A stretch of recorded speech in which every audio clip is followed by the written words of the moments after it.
Thanks to Xbox and Compulsion Games for allowing me hands-on with South of Midnight. South of Midnight is an action-adventure third-person semi-open world game that mixes three pillars of gameplay loop: traversal, exploration, and melee-based magic combat. You play as Hazel Flood, a young woman who is separated from her family after a massive flood in the southern bayou, who soon finds out that the world is much more dangerous and magical in a lucid, colorful-like dream. South of Midnight is presented in a cinematic, stop-motion style rendering, which can be turned off so that you can play the entire game at full 60 FPS on Xbox Series X, which is what you're seeing right here. The entire world looks handcrafted, and it's very colorful and brightly beautiful. Movement playing as Hazel Flood is fairly fluid, with jumping, floating, and parkour elements that can be leveled up by exploring in the open biome and looking for upgrade wisps hidden around the corners in hard-to-reach locations. One of the main pillars of South of Midnight is melee-based combat that is enacted with Hazel's weave. The combat is fairly solid for a AA style game, and one issue I had immediately was the predetermined combat arena location.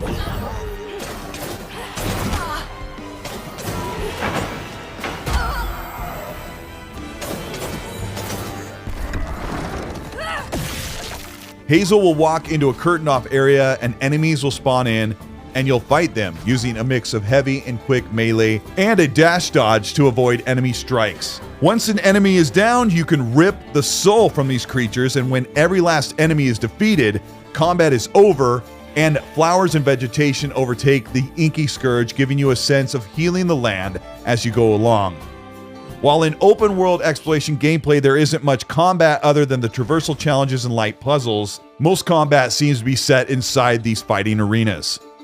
The interaction with other humans and otherly human creatures is a massively creative touch. The tone of South of Midnight pulls upon ancient southern lore and voodoo-inspired mythos. You find your mama yet? How do you know about my mama? There is also a beauty to the bittersweet feel as Hazel is trying to help people in her community and find her way back to her family as she reaches in across the veil to see memories of people who have been affected by the devastation so she can find her way home. There is a great verticality and puzzle-based parkour system that will upgrade along the way, and here we only had access to one chapter, which was Chapter 3.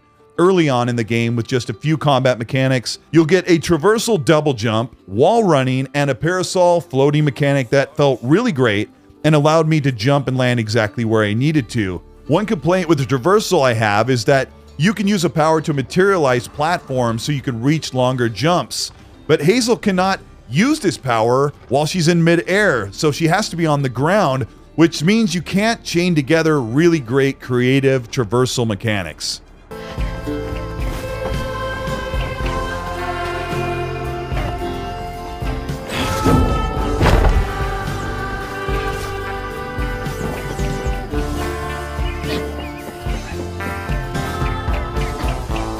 Combat can be fairly challenging since you don't have a parry system. You have to be aware of the visual and sound design that shows to dodge enemies just off camera or watch for clues that they are making a big area of effect attack. And one crunch I leaned on early was pulling the soul from downed enemies allowed enemies to not be able to attack you while you were pulling the soul, and that also regenerates some of your health. And the fact that all this combat takes place in one predetermined place only when the game says it's time to fight steals away some of the magic of this open style biome world. In-game cutscenes may look like they're running at a lower frame rate, but this visual presentation, which cannot be changed for cutscenes, is an animation technique called on-twos.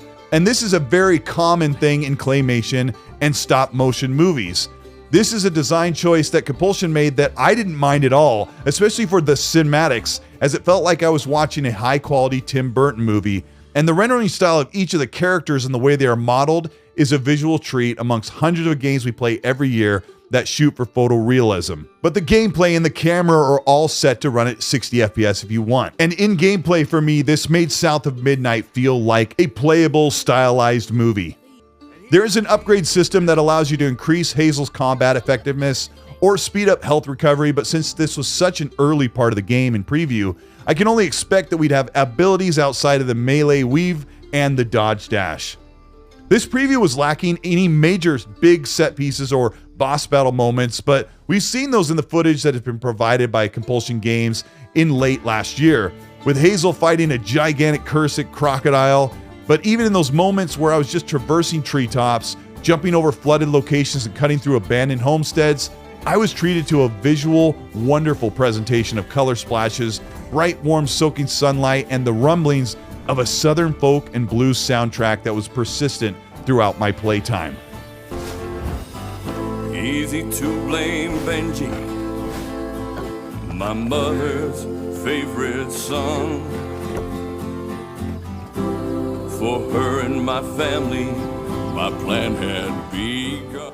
The traversal and puzzle-like exploration, along with the narrative dialogue that is provided by a gigantic catfish, and Hazel's own propensity to talk to herself out loud, carries the story that made this short preview, which lasted me about 30 or 40 minutes, a good window into what South of Midnight has to offer.